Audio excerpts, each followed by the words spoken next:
नमस्कार दोस्तों, मेरे YouTube चैनल पे आप सभी का हार्दिक स्वागत है। दोस्तों, भरत चरित्र भाग 4 के वीडियो के अंत में आपने सुना कि श्री राम ने माता सीता से कहा कि तुम मेरे साथ वन मत जाओ और तुम यहीं घर पे रह जाओ। उसी क्रम में वो आगे सीता जी को समझाते हैं, हे वामा, यदि प्रेमवश हठ करोगी तो तुम परिणाम में दुख पाओगी। वन बड़ा ही कठिन और भयानक है।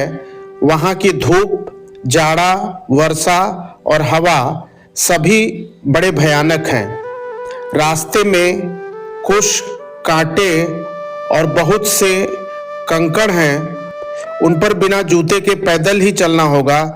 तुम्हारे चरण कमल कोमल और सुंदर हैं और रास्ते में बड़े बड़े दुर्गम पर्वत हैं। पर्वतों की गुफाएं, नदियां, नाले ऐसे अगम्य और गहरे हैं कि उनकी ओर देखा तक नहीं जाता। रीछ, बाघ, भेड़िए, सिंह और हाथी ऐसे भयानक शब्द करते हैं कि उन्हें सुनकर धीरज भाग जाता है। वन में जमीन पर सोना पड़ेगा, पेड़ों की छाल के वस्त्र पहनने पड़ेंगे, कंदमूल फल का भोजन करना होगा और वे भी सभी दिन नहीं मिलेंगे। सब कुछ अपने अपने समय पर ही मिलेगा। मनुष्यों को खाने वाले निशाचर वन में रहते हैं।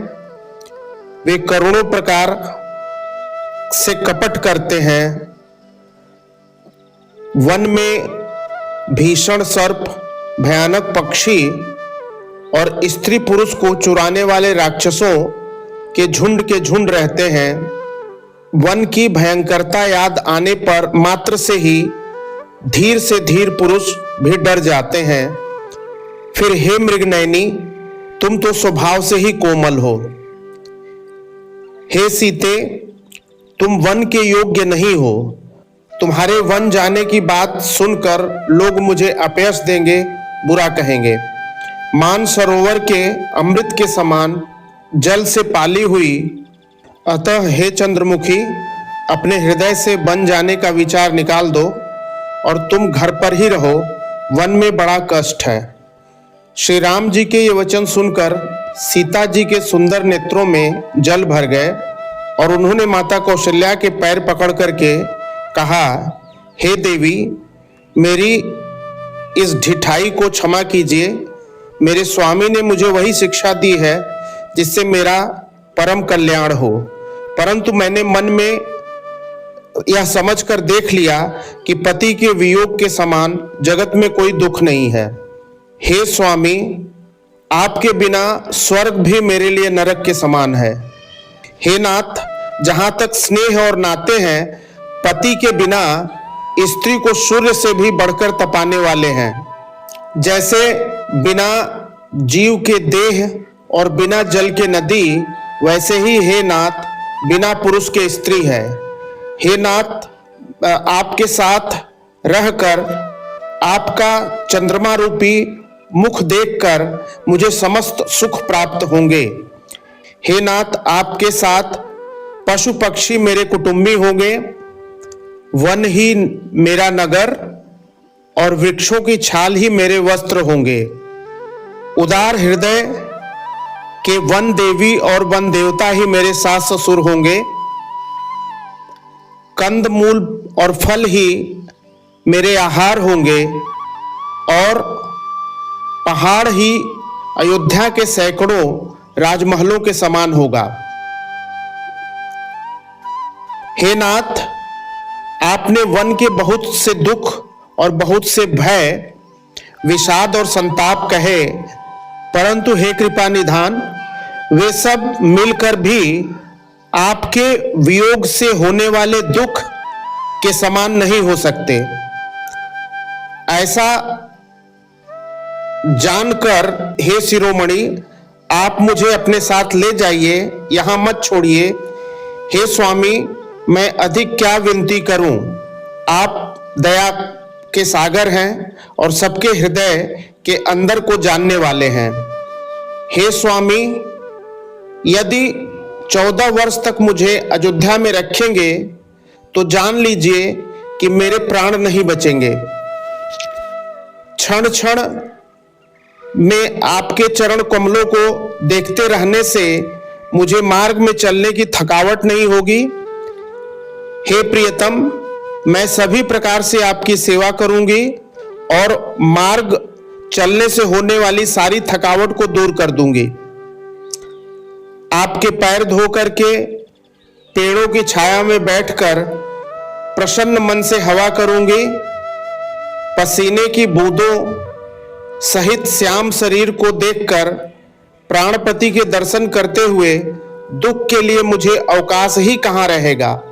समतल भूमि पर घास और पेड़ों के पत्ते बिछाकर यह दासी रात भर आपके चरण दबाएगी। बार बार आपकी कोमल मूर्ति को देखकर मुझको गर्म हवा भी न लगेगी। ऐसा कहकर सीता जी बहुत ही व्याकुल हो गईं।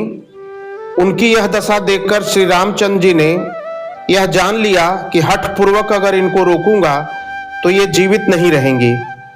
तब श्री रामचंद्र जी ने सीता जी से कहा, हे प्रिय, सोच छोड़ करके मेरे साथ वन चलो। आज विषाद करने का अवसर नहीं है, तुरंत वनगमन की तैयारी करो। ऐसा कहकर सीता जी को श्री रामचंद्र जी ने समझाया। फिर माता के पैरों को प्रणाम कर आशीर्वाद प्राप्त किया। माता कौशल्या ने कहा, बेटा जल्दी लौटकर प्रजा के दुख को मिटाना और इस निष्ठुर माता को भूल मत जाना। हे विधाता, क्या मेरी दशा फिर पलटेगी? क्या अपने नेत्रों से मैं इस मनोहर जोड़ी को देख पाऊंगी? पुत्र, वह सुंदर दिन और शुभ घड़ी कब होगी जब तुम्हारी जननी जीते जी तुम्हारा चांद सा मुखड़ा फिर से देखेगी? हे पुत्र, तुम कब लौट करके आओगे? ऐसा कहकर माता कौशल्या ने श्री रामचंद्र जी को हृदय से लगा लिया। लक्ष्मण जी हर्षित हृदय से माता सुमित्रा जी के पास गए और उनके चरणों में मस्तक नवाया। माता ने उदास मन देखकर उनसे कारण पूछा। तब लक्ष्मण जी ने सब कथा विस्तार में कह सुनाई। सुमित्रा जी ने अपने मन में सोचा कि पापिन कैकेयी ने बहुत बुरा घात किया है। वे लक्ष्मण जी से बोली, हे तात, जानकी जी तुम्हारी माता हैं और सब प्रकार से स्नेह करने वाले श्री रामचंद्र जी तुम्हारे पिता हैं। जहां श्री राम जी का निवास है वहीं अयोध्या है। जहां सूर्य का प्रकाश है वहीं दिन है। यदि निश्चय ही सीताराम वन को जाते हैं तो अयोध्या में तुम्हारा कोई काम नहीं है। गुरु, पिता, माता, भाई, देवता सबकी सेवा प्राण के समान करना चाहिए। फिर भी रामचंद्र जी तो प्राणों के प्रिय हैं, हृदय के भी जीवन हैं और सभी के स्वार्थ रहित सखा हैं। लक्ष्मण जी सोचने लगे कि पता नहीं श्री रघुनाथ जी मुझे अपने साथ वन लेकर के जाएंगे या नहीं। उसी समय श्री रामचंद्र जी बोले, हे तात, जो लोग माता पिता, गुरु और स्वामी की सेवा करते हैं उनका जीवन सफल होता है। हे भाई, मेरी ये बात ध्यान से सुनो और माता पिता के चरणों की सेवा करो। भरत और शत्रुघ्न घर पर नहीं है, महाराज वृद्ध हैं और मन से दुखी हैं। इस अवस्था में मैं तुमको वन लेकर के जाऊंगा तो अयोध्या सभी प्रकार से अनाथ हो जाएगी। गुरु, पिता, माता, प्रजा और परिवार पर दुख का भार आ पड़ेगा। अतः तुम यहीं रहो।